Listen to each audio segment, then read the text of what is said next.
বাইটাই আমার ভালোই ছিল ভাবি করলো শয়তানি বড় শয়তান মা ওই বেটি গো বেনো খাওয়ার দেয় বুদ্ধি ভাবিরা কয় নন্দে জ্বালায় ভাবিরা কয় নন্দে জ্বালায় শ্বশুর হয় বিষের বহরি গো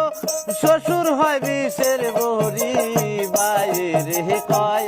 একসাথ কামনা গো যদি তোর সংসার করি বাইরে কয় একসাথ থাকবো না গো যদি তোর সংসার করি